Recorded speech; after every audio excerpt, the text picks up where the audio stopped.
I don't want you to use this committee to get video and viral clips so that you can supply them all over. What I'm trying to say, no. Chairman, we elected you to be our chair. Don't tell us that we want videos. That's what you always do. That's also what you do. Isn't that what you do? That's what you do when you are fighting Wamatangi. I'm telling you. We are not like you. Senator This is a national matter. We cannot agree to be railroaded. This is cannot talk to us like that. This is not a TV interview. You cannot say that. No. We have chaired. If you disrespect, We have chaired in this parliament if you with Mbadi in the disrespect last the chair, Just say so. and I chaired a If you disrespect- if you disrespect the chair, if you disrespect the chair, I'm going to invoke every other standing orders that will make sure that you align. You can go ahead. Let's have Omtata.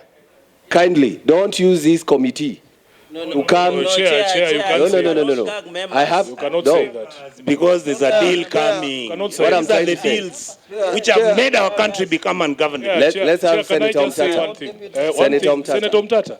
Senator Omtata, with respect. Let's have Let me Senator say one thing to Omtata. the No, chair. I'm the chair, not Omtata. But chair. Let's have Senator Omtata. Chair. I'll give you an opportunity. Yeah, please. I'll let's give not you an opportunity. Let's not proceed in that fashion. I've been giving you some You also must time. respect the Can I views of the members. have Senator Omtata to ask his question? Chair, you know it's impeachment season. Please don't joke around with us. It doesn't matter. We will impeach you. I will stick within the standing orders. I will stick within the standing orders. Let's have Senator Omtata.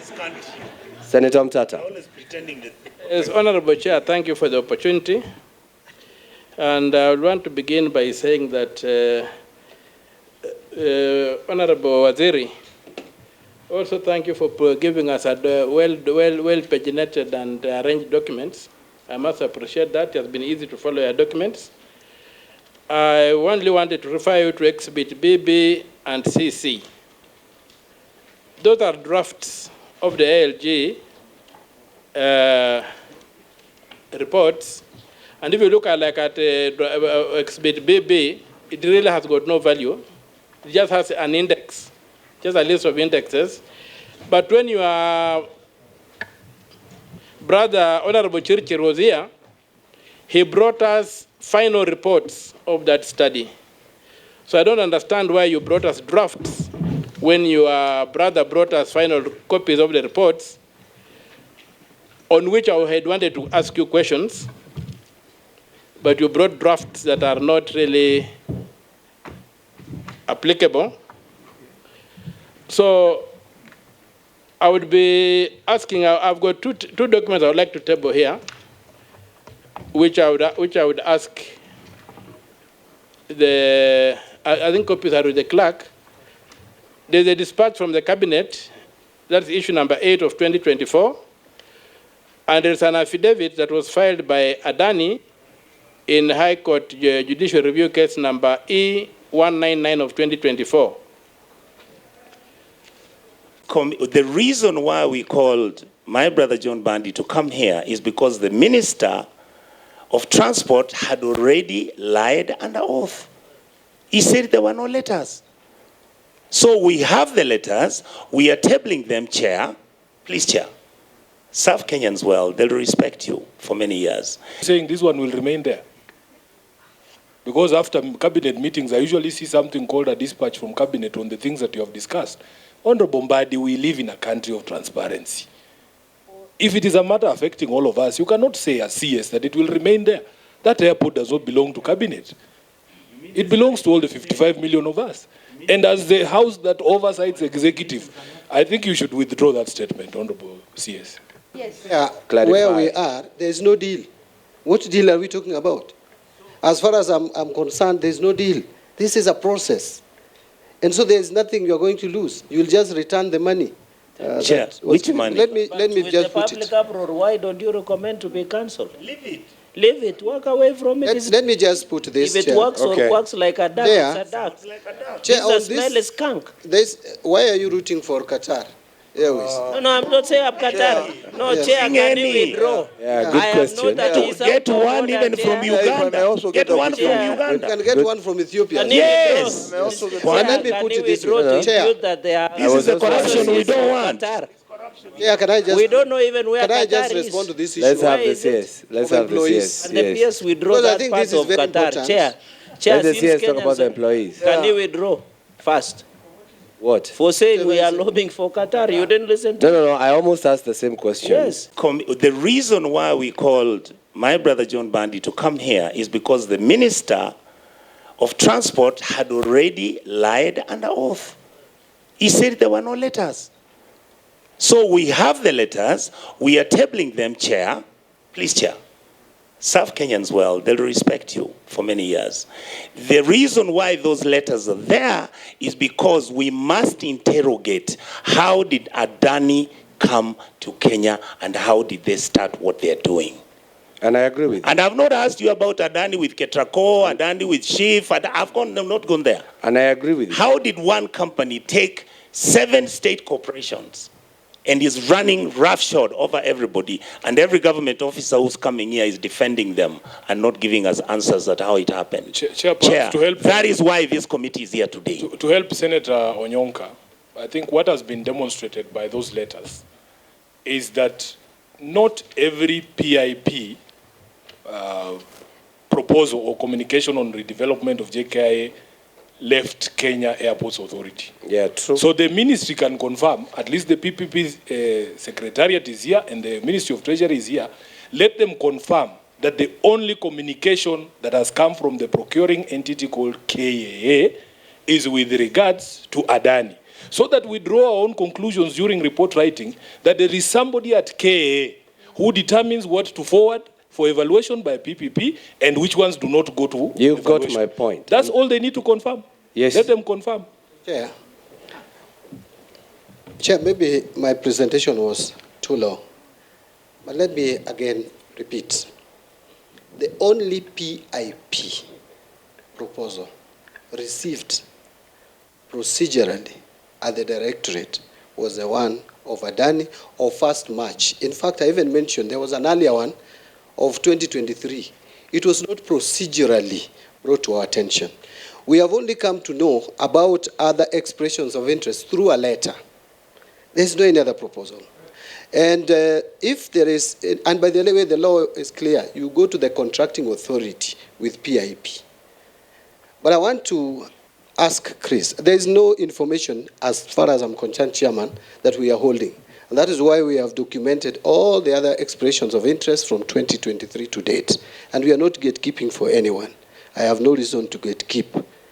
So I would want to ask Chris, please, and again, inform this committee whether you are aware of shareholding of Adani, whether Prime Minister Modi has 58% of shares, or 68, or 100, and this one from UAE.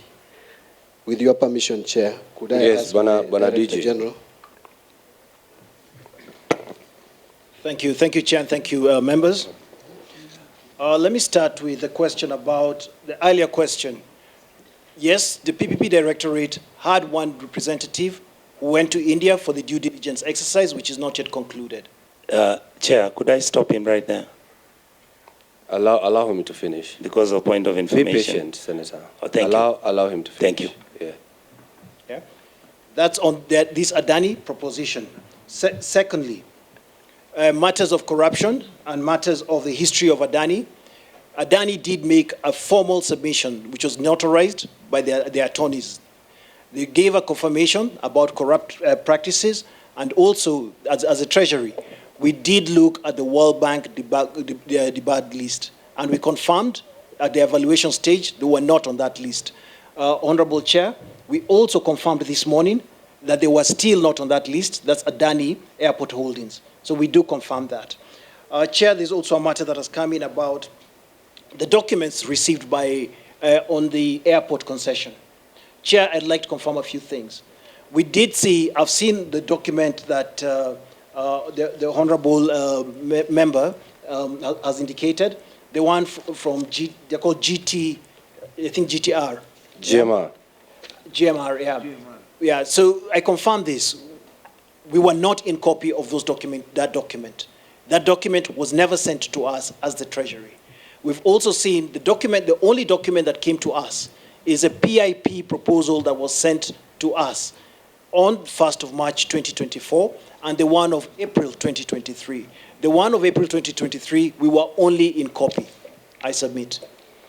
Yeah, so your question is answered, Senator Sifuna, on the issue KAA chooses what to forward and not to forward. That is something that as a committee we have to discuss in our next meeting, but you can ask your question, sir. Chair, thank you, Chair. There's just one item, just one small item. Okay.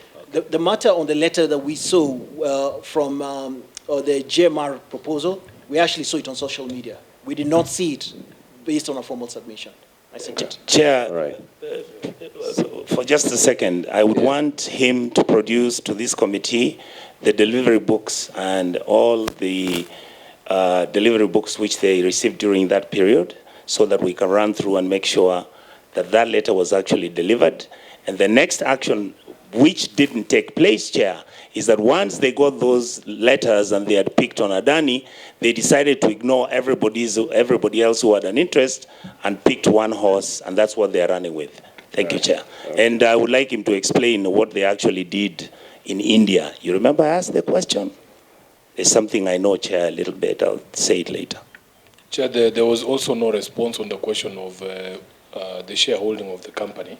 So let's not move to Senator Cherargei before that is answered. Because you will remember when we were taking you through the documents, I asked the question whether the nexus between Adani and the Abu Dhabi consortium has now been established, and you have a response on record.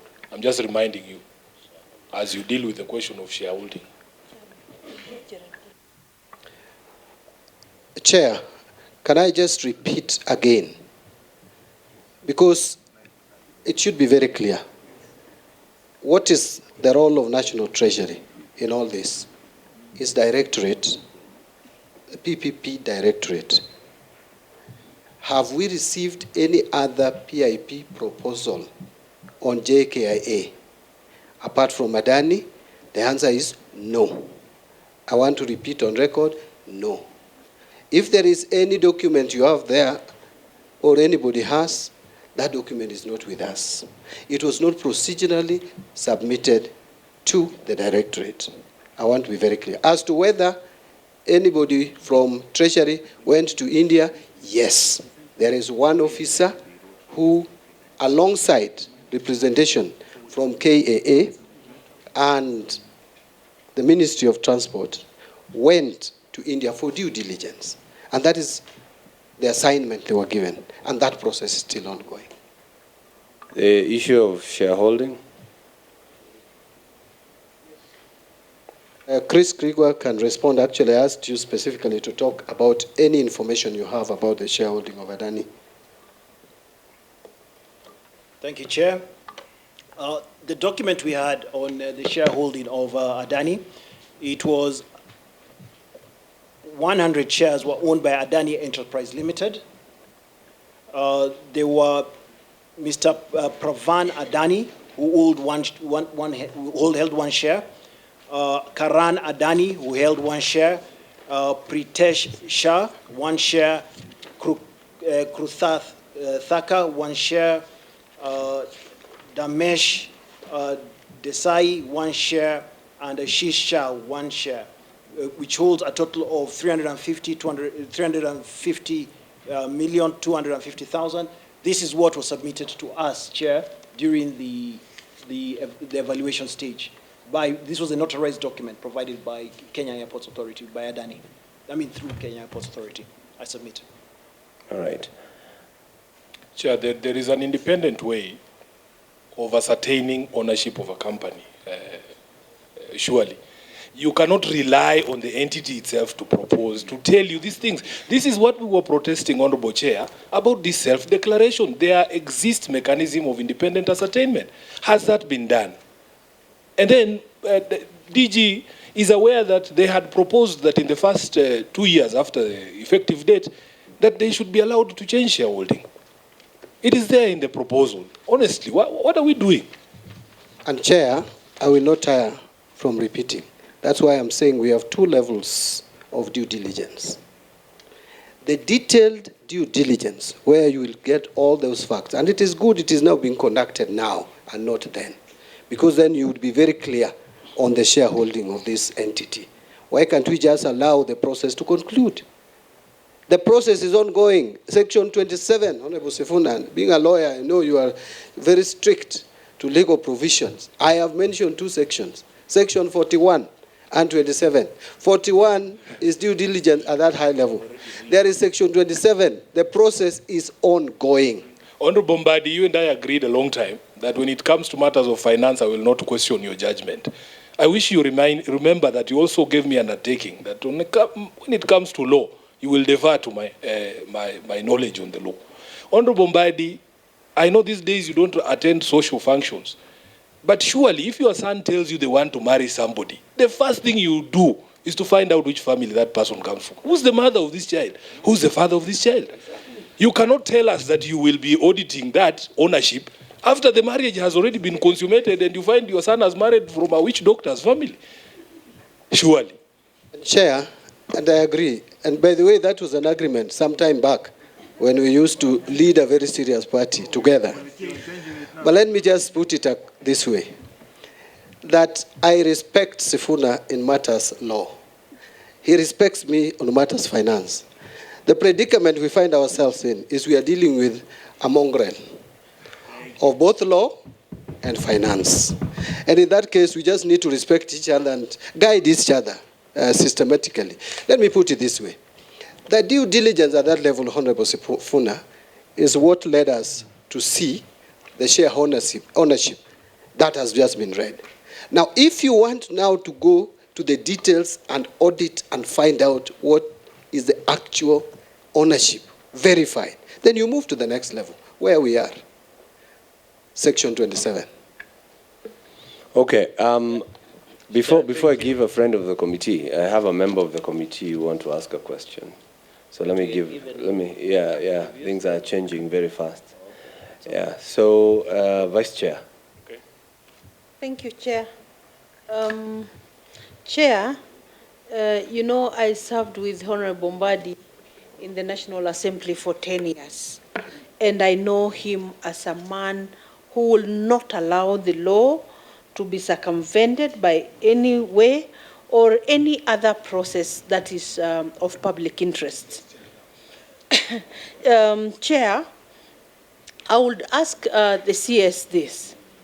Now that, you know, from what has been tabled, at least I have seen one letter, the one by a company called Nexus something, that one was received by KAA. And now that there is evidence that there was no full disclosure by the contracting authority, that is KAA, are you then, as Treasury and the PPP Directorate, ready to open up this process for competitive bidding, now that it's not only Adani that has shown interest in this whole thing, considering the issues that have already been raised about Adani? That is one. Chair, I also needed to know, where are we in this process, or what stage at the moment? And Chair, number 3, you know, also knowing CS Mbadi very well, that he's a man who will only do what will be of value to Kenyans, that there'll be value for money. I'm sure you are, you know, undertaking, you know, a process to know that there are other interested parties who will do the JKIA airport on less money than what is being offered by Adani. One of the examples I will give you is that Qatar Airways at the moment is building a more sophisticated international airport at Rwanda with a 5-star hotel for less than half of the money that Adani is asking for. Would we not consider such other offers or such other groups that may give us value for our money? Thank you. CS? Full disclosure. You see, on what method of procurement to use, Treasury's role is just to guide. It's supposed to be the contracting authority, because again, if we gave too much directives to the contracting authority, I would again be here for interfering with the process. So we guide the contracting authority, in this case, KAA. And policy direction is from the State Department for Transport. So I want again be clear there that the policy direction will be given or is given by Transport. In terms of where we are with this process, we are at due diligence stage still. I read it when I documented the steps that have been taken.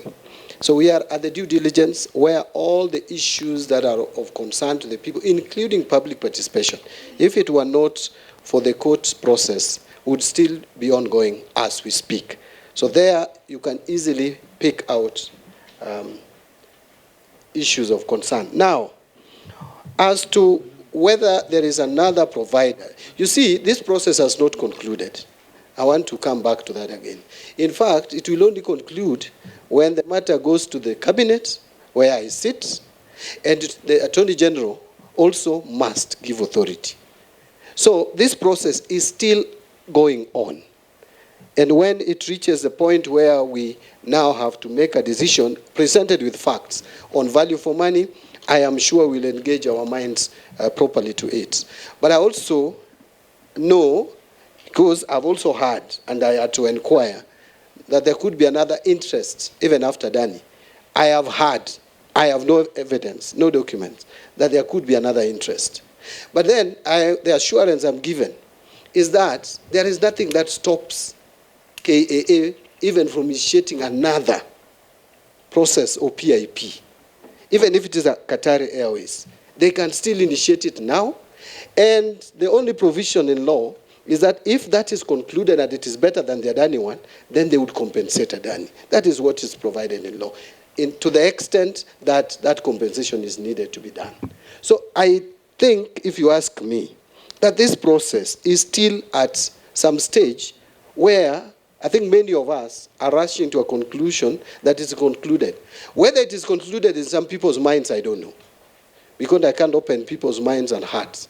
But what I know is, in terms of process and procedure, it is not. It has not come to the cabinet. The Attorney General has not approved it. So why are we concluding that it is concluded? For me, it is not concluded. Till it will be concluded. Sure. All right. And just to ride on what Vice Chair had asked, when you are told to provide justification why the project is not suitable for open competitive procurement, in your response, you indicated time. And that is on the document that is on E, PPP Committee Technical Working Paper. They said the reason why is immediate need to develop the airport. It looks like an emergency. But now that you have heard there are other people who are interested, of which we are going to call KAA to come to this committee and say why they never forwarded this PIP. They only chose to forward the Adani one. Now that you know there are other people who are interested, don't you think it will be the right thing to post everything and actually re-advertise? Maybe there are others who would want to come and give a better deal, as the Vice Chair is saying. Or at least now go for competitive bidding.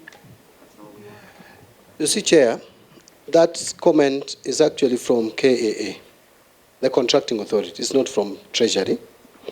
And it is the contracting authority which has made that observation of time. There is committee to guide, the PPP committee. But I also want to say this, Chair. Truth be told, our airport needs to be developed. We have complaints about the leaking roofs. We have complained about power. As to whether this PIP was the right thing to do, it is for the contracting authority to address. But what I know is PIP is provided in law, And as far as where it has reached, I have no reason as CS National Treasury of the Republic of Kenya to fault any process. The process is still ongoing. So far, I have no reasons to doubt the work that has been done by both the directorate, the committee, and even the contracting authority. So whether this should be stopped is not a decision I would sit here as CS, and that is why we have independent PPP committee to deal with that, the directorate to guide, the contracting authority. If I now come here as CS Finance and say they should stop, on what grounds? But you sit at the cabinet and you're going to discuss it there. Would you give such an opinion?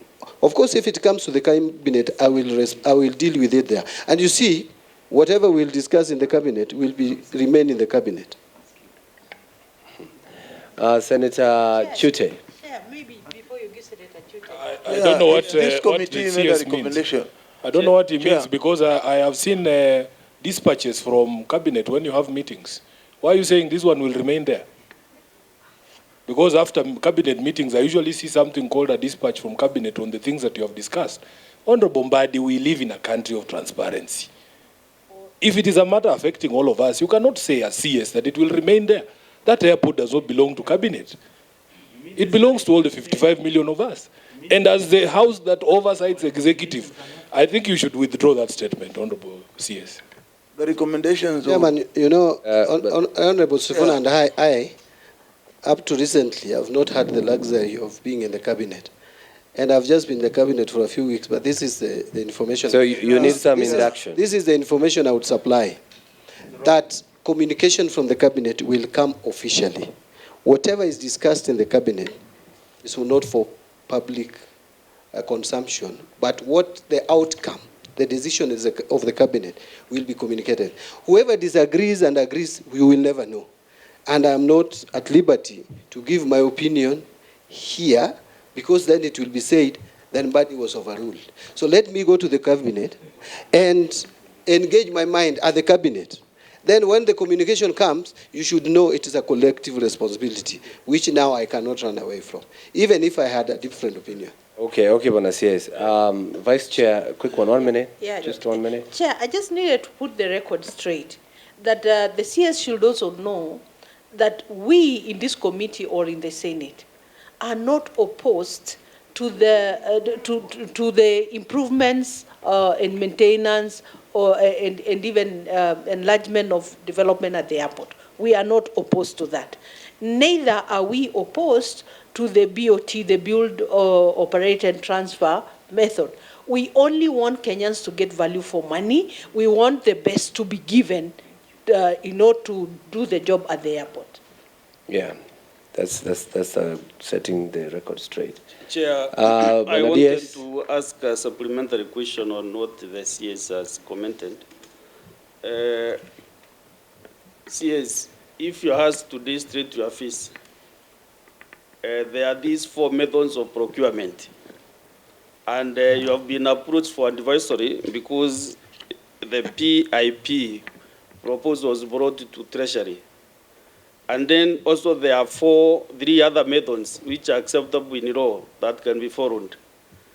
Is it possible for you as CS Treasury to guide that because of the nature of this project, let us avoid the PIP and go to competitive bidding, also noting that this project has brought a lot of public outcry. So at your level now where we are, is it possible to advise or to guide that let us stop the PIP because it was brought on by Adani, and then we open it to competitive bidding, so that also you can get an opportunity also to make sure that Adani also competes with other stakeholders who might be interested in the project. Bwana. Chair, I only want to request that I'm not pushed to step outside the law. The public-private partnerships procurement methods are outlined in law. A contracting authority may procure a public-private partnership project under this act through A, direct procurement, B, privately initiated proposals, or C, competitive bidding, and D, restricted bidding. So each either one of these can be picked and executed. So long as it is executed within the law, there would be no problem. So if it is pointed out to me clearly that there is violation of the law, I would guide otherwise. As to whether there were other PIPs, I'm yet to see. What I have seen here are letters, written, expression of interest. You know, even me, I can write to KAA and express my interest that I want to develop the airport. It doesn't have to proceed to PIP because there are conditions, there are things you have to fulfill. So if it is proved that there are some proposals that went to KAA, proposals, not expression of interest, and KAA did not act, then KAA needs to respond to Kenyans and tell us what happened. As far as I'm concerned, and I want to repeat, Treasury is not in receipt of any other PIP apart from the one by Adani. My question, Chair, is very simple. Whether as custodian of our Treasury, is it possible to guide the government where you sit, the presidency? Is it possible to guide that this method is not the best, let us go to competitive bidding? Is it possible to guide at that level where we are today? And again, Banasias, you said in your response, you actually quoted Section 40, subsection 2 of the PPP Act, saying that the project should be delivered at a fair market price.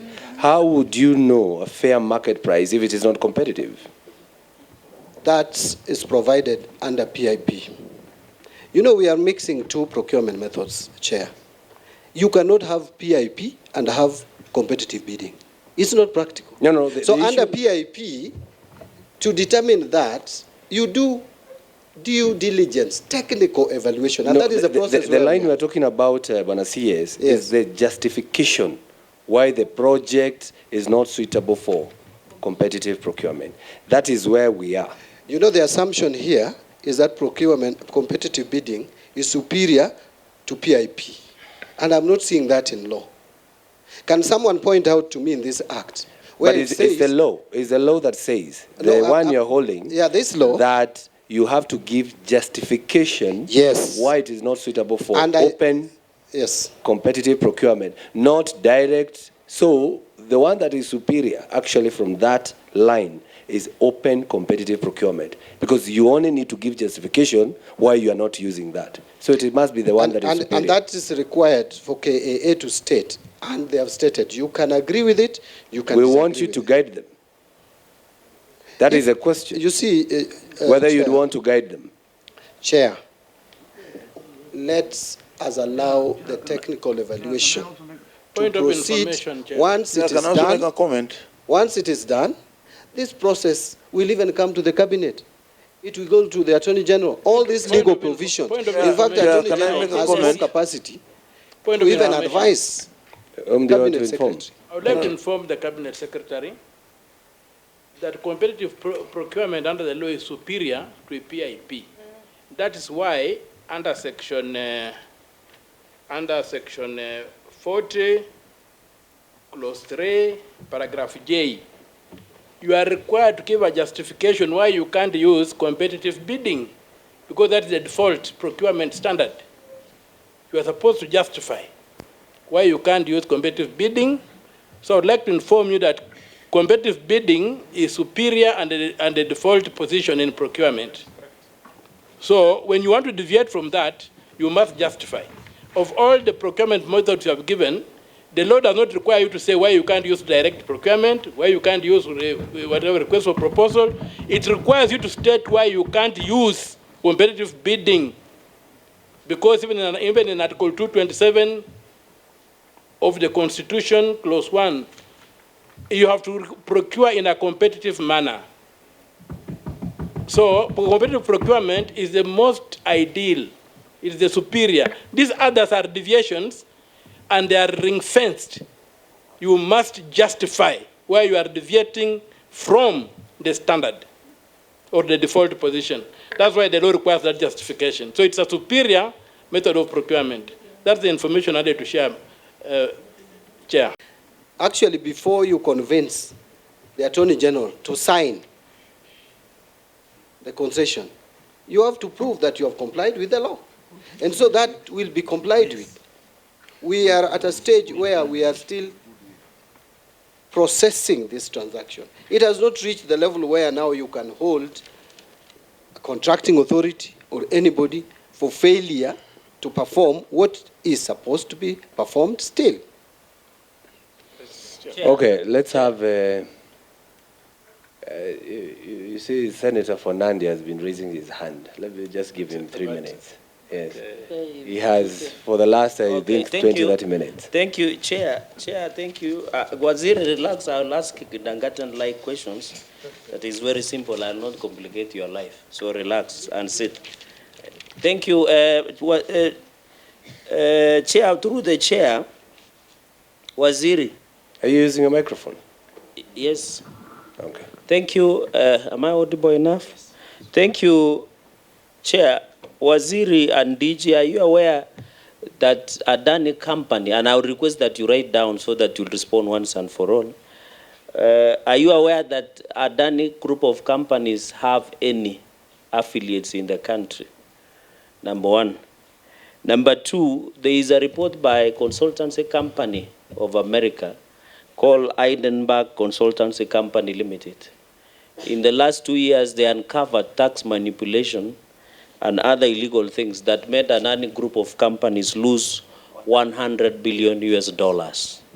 Are you aware of such? And the recent one of Swiss authorities where allegations were facing Adani company that the account in Switzerland of 310 million had been frozen. Number three, in your Annex B, you are presented on the issue of work visa. That area, Waziri, is gray. What will be the fate of Kenya Airports Authority employees who were just demonstrating the other day over their worry and the fate of their work related? And it is not clear who should Adani come with, because the issue of expatriates, the issue of qualification at one of you. Number four, there is a tunnel clause of 18% at the end of 30 years concession, a period of 30 years that there is a tunnel clause of 18%.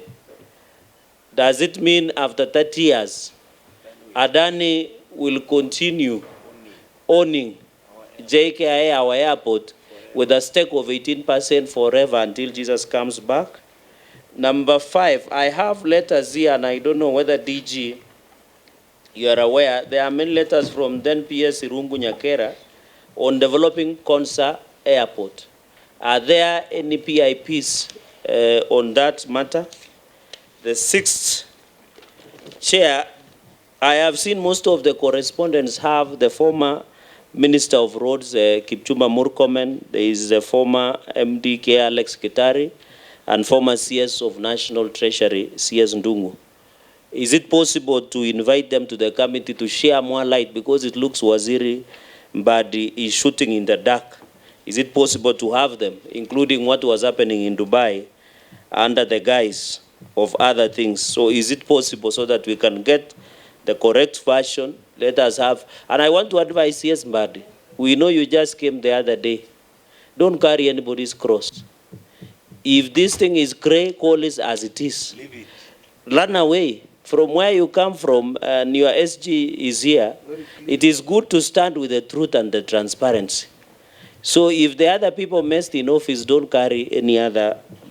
Then the sixth question, I have seen the letter in Annex F, that was addressed to PS Dagar. And they are saying the JKIA land will be provided by KA.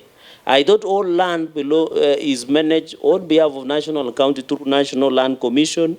You need to clarify that. On the issue of fixed exclusive concession fee, is about 47 million. And in fact, per annum, and they are saying they will adjust 10% based on inflation. Don't you think this is expensive for the country? And finally, Chair, on the feasibility report that was done by KA to Adani, in your own opinion as an auditor, was this an insider trading, or let me, for lack of better word, that was being used to try and perpetuate, in conclusion, Chair, to try and perpetuate giving state capture, giving upper hand to Adani group of companies that is running everybody, is running Shiv, is running now Ketraco, is running our airports. Who knows, they may come and run our wives and our children if we are not careful with this Adani group of companies. So, Chair, I request CS Mbadi, tell the country the truth. Every Kenyan, from even Suba to Nandi, would really want to know your position on this matter. And I want to say, with exception, Chair, when you took an oath of office to protect the rule of law and the Constitution, you cannot be part of an illegality.